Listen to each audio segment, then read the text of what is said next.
Hey guys, welcome back to my channel. It's your girl Lauren, and if you're new here, you know what to do. Go ahead and hit that subscribe button and the bell button where you're notified every time I post a new video, and give it a thumbs up. It definitely helps. So thank you so much for watching. In today's video, we are going to talk about Royal Caribbean's new inside cabin on deck 12, and I stayed there a couple weeks ago. Actually, it was a couple days ago. But yeah, I just wanted to give you guys a review on the inside cabin. So of course, I'm going to give you a tour as well as my review. So let's get right into the video.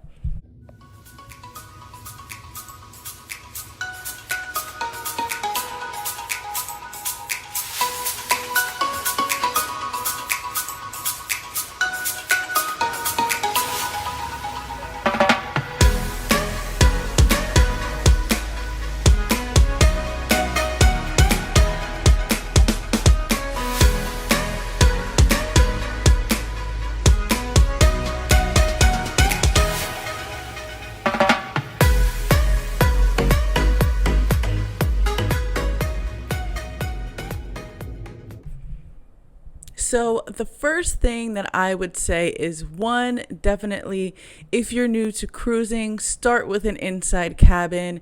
They definitely are way less in price, and you're not going to be in the room anyway. So I definitely would start with an inside cabin. I was invited by Royal, so I was on a free cruise. So yeah, I can choose an inside cabin, or I can upgrade it if I choose to. I stuck with the inside cabin. Now, first thing I want to start off with is the pros to this room. There was so much storage. I've been in a normal inside cabin. This one was upgraded. So I've been in a normal inside cabin that hasn't been upgraded, updated, anything of that nature. This one had storage everywhere. I'll go ahead and show you how much cabinet space there was. I'm somebody who normally does not unpack. I'm kind of like a just pick and go. I take out like my toiletries, my hair products. Pretty much that's it. And then I just kind of like go through my clothes and put them back in the suitcase on the already wore that side. So but with all this storage, I took out everything, placed it everywhere. It was great. Cabinet space everywhere, closet space. It just cabinets. And it's great because if you have been on a cruise, you do know that the rooms are kind of small. There really is not that much storage besides the closet. So if you are with two people, it can kind of feel cluttered because you have a lot of things. But with this one, absolutely A+ for storage. Another thing, which I actually didn't notice until the second day, was that everything was updated. So everything was brand new. The bathroom was brand new. The carpet was new. Everything was absolutely brand new. I loved it. If you have been on cruises before, you do know that the rooms are a tad bit dated. That's being generous. So yeah, it was nice to have an upgraded room where you have, new furniture and just new wood, new carpet, everything new. So that I enjoyed as well. Another plus of it being on deck 12. So if you have been on Royal Caribbean deck 12, you walk right out onto the deck, which is where the pool is. So on deck 12, there's no pool, but you can sit and lay out. Or if you go down to deck 11 is where the pool and all the activities are. That is great because honestly, all I had to do was walk down the hall and I was already outside. It also does help that Windjammer, which is their all-you-can-eat buffet, is on deck 11. Now, I was on the opposite side, so I would have to walk across the deck and down one floor, but that's really no big deal. It does help that you don't have to wait for elevators. You don't have to walk up a bunch of steps. Honestly, you just go right across the deck downstairs to the buffet, which is open for breakfast, lunch, and dinner. I can't remember the times they're closed. I think it's like from 4 to 6 they're closed, and then they officially close at 9. So it's nice if I was hungry just to walk right across the deck downstairs, and also just to walk outside, right outside from my room. Again, being on deck 12 was an absolute plus. I will say the only downside to that is I wasn't sure what was above me on deck 13. I believe it was mini golf, which was the very top of the ship. Sometimes during the afternoon, I could hear a bunch of thumping, but I wasn't sure what it was because mini golf is not that crazy of a sport. But there was something that I heard, so not really sure what that noise was, but it did get a little busy.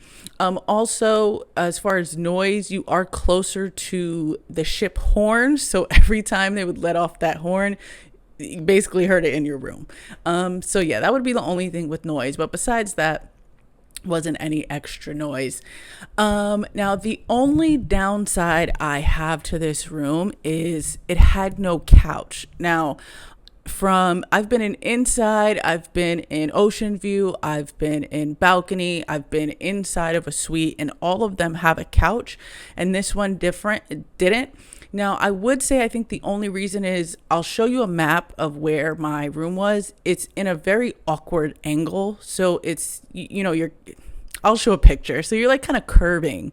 And my room was that way as well. It was shaped very odd, like so many symmetrical shapes going on in there. So when you normally walk into the room, on any inside cabin, your bathroom is usually to the left or the right, and then you have a couch and then your bed and then the wall.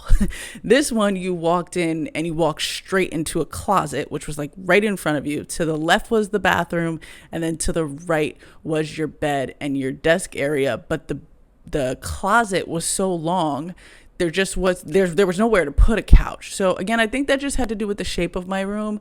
But yeah, that's the only big downside for me is I'm someone who, like, when I'm in my room, whether it's a hotel room or a cruise ship, I want a place to sit down, and sitting at the desk chair wasn't ideal. Sitting in your bed when you don't want to be in the bed isn't ideal. So honestly, that was really the only downside.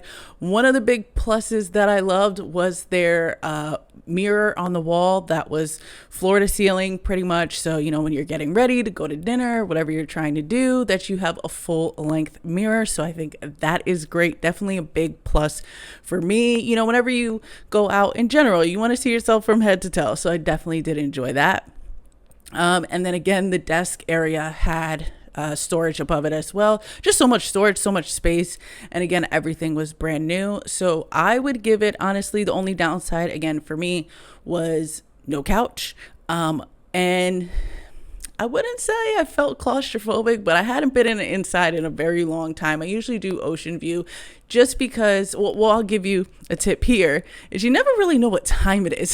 So, when I would wake up, if it was 9 or 10 o'clock, it's pitch black in my room. I have no idea that it's daylight. Or even the opposite, I would get ready, leave my room, and think it's dark outside, and I would walk outside, and it was broad daylight. So, yeah, that's the only thing is I kind of like to know what time it is based on the sun. But yeah, that's just the downside to having an inside cabin anyway. But again, you're not really going to be in your room that much. It's just in the morning, you're kind of in a daze like, what time is it? Because it's just dark in here. But overall, I would give it probably an 8.8. Take out the weird shape and no couch. Great room, great upgrade. I was in room 1803 on deck 12. So if you do want a new room, lots of storage, full length mirror, I would definitely suggest this room. Again, we all want an upgraded room, right? So yeah, that is my review of the Royal Caribbean Inside Cabin. If you enjoyed it, please give it a thumbs up. Of course, make sure to subscribe, and I will be back in the next video. Thank you so much for watching. See you in the next video.